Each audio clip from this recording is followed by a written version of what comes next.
Good morning, कैसे हैं आप सब। स्वागत है आप सभी का मेरे नए ब्लॉग में। तो आज मेरा ऑफ था, मेरी छुट्टी थी। अब टाइम हो चुका है दोपहर के 2:30 बज चुके हैं। आज मेरी छुट्टी, तो मैंने बढ़िया रेस्ट पिटा और मैं बहुत लेट उठा हूँ। तो आज मैं गाइस बात करने वाला हूँ हेल्थ केयर असिस्टेंट की रियल सैलरी।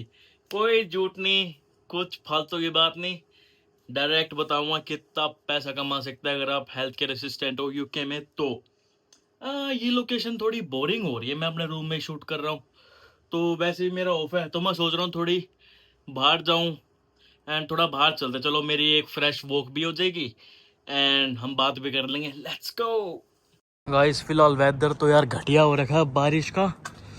मैं सोच रहा हूँ मैं जाऊँ या ना, पर चला ही जाता हूँ, बारिश आएगी तो देखा जाएगा। Let's go. At the roundabout, take the first exit onto the Magic Roundabout.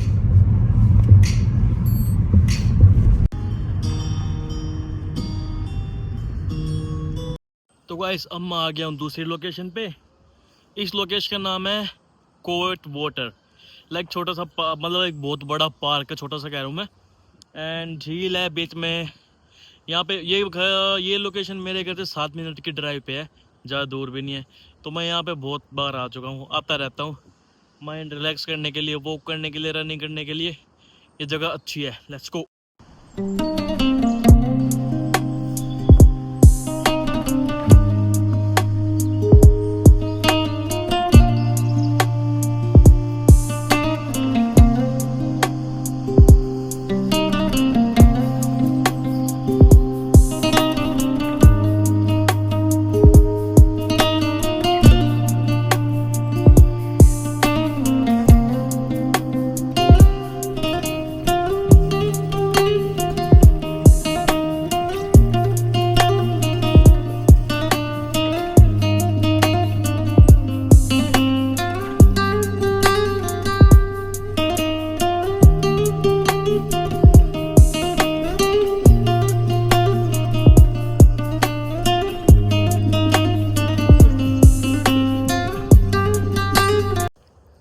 तो गाइस, ये जगह बड़ी पीसफुल है। आराम से बैठ के मैं यहाँ पे वीडियो शूट कर सकता हूँ, आप लोगों को सब कुछ बता सकता हूँ बिना किसी डिस्टरबेंस के। तो हम बात कर रहे थे कि हेल्थ केयर असिस्टेंट यूके में कितना पैसा छाप सकते हैं। तो उससे पहले तो मैं आपको बताऊंगा कि हेल्थ केयर फील्ड होती क्या है यहाँ पे। इंडिया से बिल्कुल डिफरेंट होती है। यूके में हेल्थ केयर जॉब्स का मतलब सिर्फ नर्स या डॉक्टर नहीं होता। यहाँ हेल्थ केयर में अलग अलग टाइप के रोल होते हैं, जैसे health care assistant, senior health care assistant, care assistant, support worker. अब मेरे वाले वीज़ा पे मैं चारों रोल कर सकता हूँ। इनमें अलग अलग लेवल की ट्रेनिंग्स होते हैं, जिस लेवल की ट्रेनिंग आप कंप्लीट कर लोगे वो वाला रोल आपको मिल जाएगा। जैसे अभी मेरा है सीनियर हेल्थ केयर असिस्टेंट, क्योंकि मैंने लेवल 2 की ट्रेनिंग कंप्लीट कर चुका हूँ मैं अपनी। जो आपको care homes, hospital, community centres और अलग अलग जगह पे मिल सकती हैं। और सबसे बेस्ट बात यह है कि इसमें आपको पढ़ाई की इतने अपर लेवल की नीड नहीं है। अगर आप ओनली 12th पास भी हो, जब भी आपको ये जॉब मिल सकते हैं, बिकॉज ट्रेनिंग प्रोवाइड, ये लोग यहाँ पे ट्रेनिंग प्रोवाइड करते हैं। पहले आप ट्रेनिंग कंप्लीट करो। मैं भी जब यूके में आया था, मैंने 3 मंथ्स की ट्रेनिंग कंप्लीट करी थी, उसके बाद ही मेरी जॉब स्टार्ट हुई थी। तो अब हम बात करते हैं सैलरी, कमाई कितनी होती है, सबसे मोस्ट इम्पोर्टेंट पार्ट इस वीडियो का। तो गाइस, जिस सिटी में मैं करंटली रह रहा ना, इसका नाम है स्विंडन। और इस सिटी में और यूके की हर सिटी में केयर असिस्टेंट का पे रेट सेम ही है। ऐसा नहीं है कि आप यहाँ पे रह रहे तो कम है, लंदन में रह रहे तो ज़्यादा, ऐसा कुछ नहीं है। आप किसी भी सिटी में रहो, सबका पे रेट सेम होता है। और यहाँ पे पैसे आपको, आपकी फिक्स सैलरी नहीं होती कि आपको 10,000 मिलेंगे, 20,000 मिलेंगे, ऐसे कोई फिक्स नहीं होता। यहाँ पे होता है आवर्स का कॉन्ट्रैक्ट, कि जितने आवर्स आप काम करोगे आपको उतने आवर्स के हिसाब से पे मिलेगा। जैसे मेरा स्पॉन्सरशिप पे आवर्स है, मेरे गारंटीड है कि मतलब जिस कंपनी ने मेरे को स्पॉन्सर करेगा वो मेरे को देती है 37.5 आवर्स एक हफ्ते के। लेकिन लेकिन अगर मैं चाहूँ तो मैं पार्ट टाइम कर सकता हूँ 20 मोर। इसका मतलब 57-58 आवर्स एक वीक के मैं कर सकता हूँ लीगली। मेरे को उसमें कोई इशू नहीं आएगा। और 1 घंटे का पे रेट होता है 10 से 12 के बीच में। जैसे मेरा है 11:30 या 11:58, पता नहीं, इतना है। 11:30 के आसपास मेरा पे रेट है। अब वो डिपेंड करता है कि आप कितने घंटे यहाँ पे काम कर पाते हो एंड आपका क्या टैक्स आता है। अब यहाँ पे ये होता है कि कमाई तो होती है बट टैक्स भी बहुत होते हैं, जैसे आपका एनआई टैक्स हो गया। एनआई टैक्स आप एक तरीके से इनकम टैक्स लगा सकते हो, यहाँ पे नेशनल इंश्योरेंस टैक्स बोलते हैं उसको। और नाइट शिफ्ट आ गई तो उसका पीरियड ज़्यादा होता है, जैसे नाइट शिफ्ट का पीरियड है मेरा 14 से 15 के बीच, मेरा 14.5 है। तो मोस्टली जगह पे 18 भी होता है, कई कई जगह पे डिपेंड करता है आपकी शिफ्ट आपको ये पहले से रोटना में शेड्यूल थी या इमरजेंसी आई है।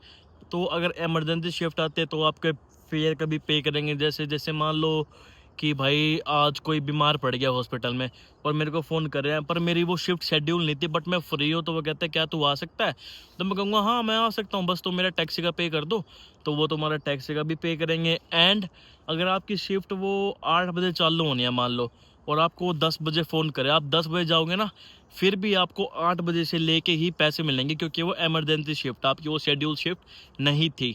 इमरजेंसी शिफ्ट का सबसे बड़ा फ़ायदा तो यही होता है।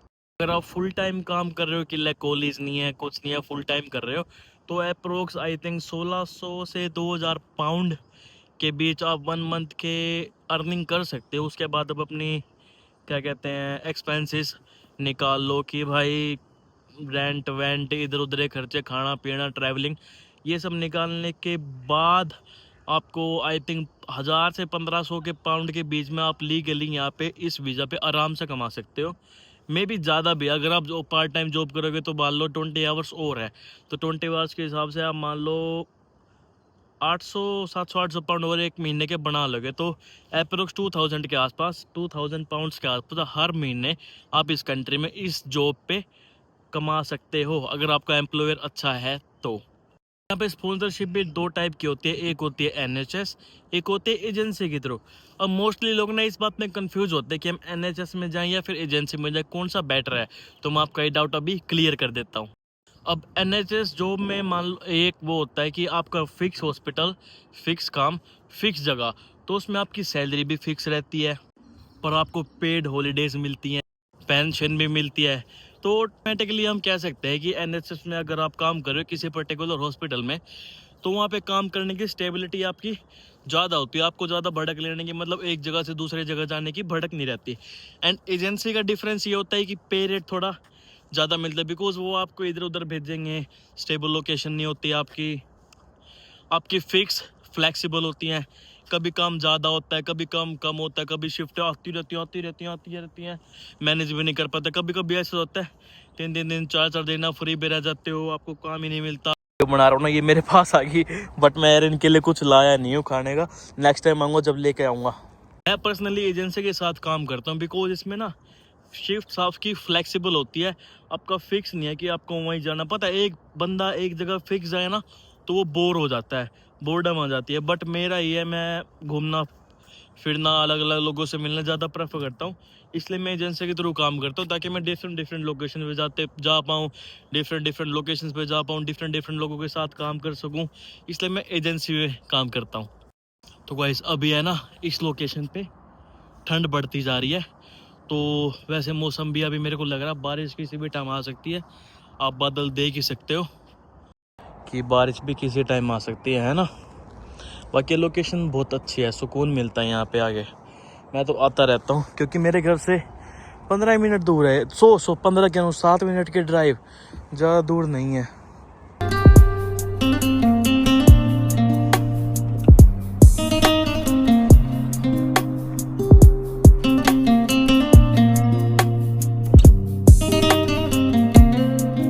फिलहाल यहाँ पे ठंड बढ़ती जा रही है, तो मैं जाता हूँ वापस, और बारिश भी किसी टाइम हो सकती है, अगर हम भीग गया ना तो बीमार तगड़ा पड़ जाऊँगा, और बीमार होना नहीं चाहता, तो चलते हैं वापस, लेट्स गो।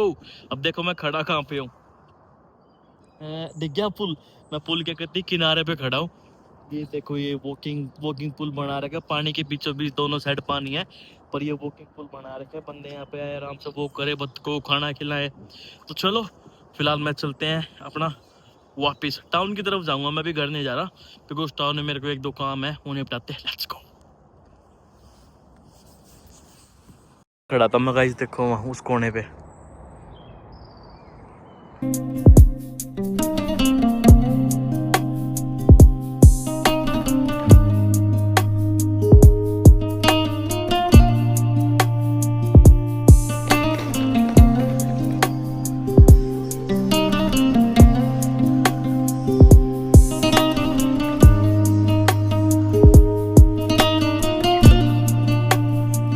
गाइस मैं तो टाउन आ गया था थोड़ी जूते वूते देखने, क्योंकि सेल चल रही है एक नंबर की, एक नंबर की।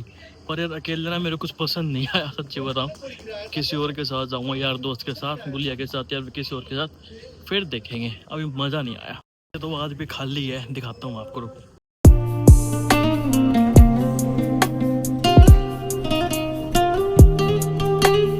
ऑलमोस्ट खाली खाली है। तो गाइस अगर आप यूके में नए हो या आने का प्लान कर रहे हो तो घबराने की कोई ज़रूरत नहीं है। डिपेंड करता है आपके एम्प्लॉयर के ऊपर। अगर आपका एम्प्लॉयर अच्छा है तो नो प्रॉब्लम। बस कुछ टिप्स है वो ध्यान में रखना, जैसे अपना DBS प्रॉपर रखना। DBS यहाँ पे क्या होता है, पुलिस वेरिफिकेशन सर्टिफिकेट, उसको टाइम टू टाइम अपडेट करते रहो। ट्रेनिंग से बेसिक ट्रेनिंग्स थे उनको प्रॉपर करो, कंप्लीट करो। एंड अपना डॉक्यूमेंट्स अपना बार बार चेक करते रहो। रूल्स एंड रेगुलेशन में क्या क्या चेंज हो रहे हैं उस हिसाब से अपने डॉक्यूमेंट आप अपने डॉक्यूमेंट्स कंप्लीट रखो बस। गाइस वैसे लाइफ यहाँ पे है स्ट्रगल वाली, बट अगर आप अच्छे से मैनेज करना चाहते हो ना तो वो थोड़ी इजी बन जाती है। बट अच्छे से मेंटेन करना, मैनेज करना। तो अगर आपके मन में कोई भी डाउट हो तो आप कमेंट सेक्शन में छोड़ दो, मैं आपको उसी टाइम आपको उसी टाइम सोल्यूशन देगा।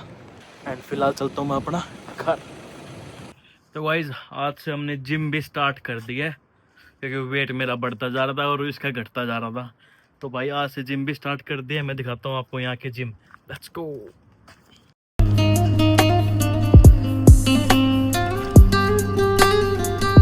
एक टाइम वो पूरा सर्कल हो पास में